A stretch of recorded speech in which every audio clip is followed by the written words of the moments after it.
What we thought we would do here is to explain a blessing for these bracelets after the young people make a commitment. They watched the Lakota Rose video and they thought about it, prayed about it, for them to make the commitment to wear this bracelet that we have for this program, that they would make a commitment to wear this bracelet for 1 year. And during that 1 year, to honor Lakota Rose's spirit, that they would make a vow to not drink or drug for 1 year, all while they had this bracelet on.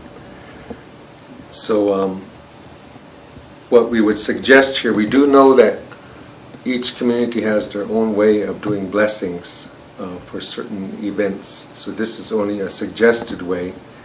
And one way is when the young people come to receive their bracelet, and hopefully there would be a lot of community members would come there at the same time to watch them make this vow, that we would take this bracelet and we would light some sage, and after the sage is lit, then you would just merely run this bracelet through this sage, and to each one of the young people lined up, then you would take this bracelet and you would put it on their wrist, to put the Lakota Rose bracelet on them. And then when you get the bracelet on, to either use a fan or whatever your way is, to take some medicine and then just to take that and put that medicine around them. Here's to make it really special for them. And what you would do is each of the young people that have made this commitment, they would line up, and one by one you'd run their bracelet through the sage and then give them a blessing with that fan. And we think that there are cases where even adults want to make that vow to honor her spirit. And so maybe there would be adults, young people, the age doesn't matter. It's any of our young people who would make a vow for no drinking or drugging for 1 year and to wear this bracelet.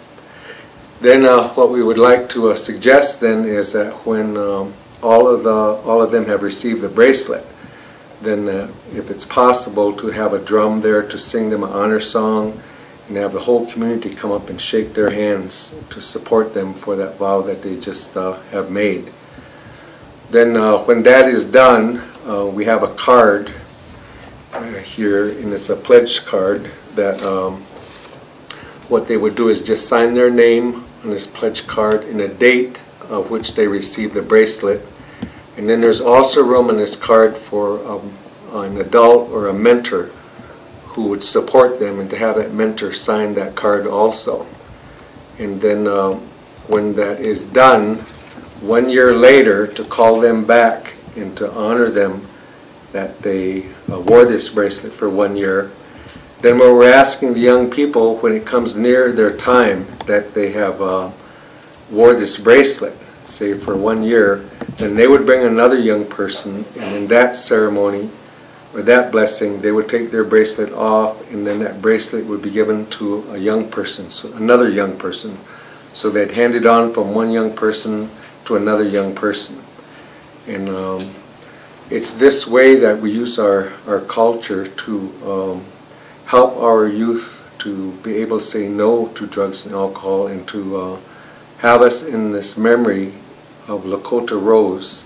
Her mission before she went on her journey to the spiritual world was to talk to kids about not drinking and drugging and to stay sober. And then this is one way, even though she has gone on to that spiritual world to make her journey there, that her work continues, that what she started is still going on, that we have hundreds and hundreds of our young people wearing the Lakota Rose bracelet, making a vow not to drink or drug.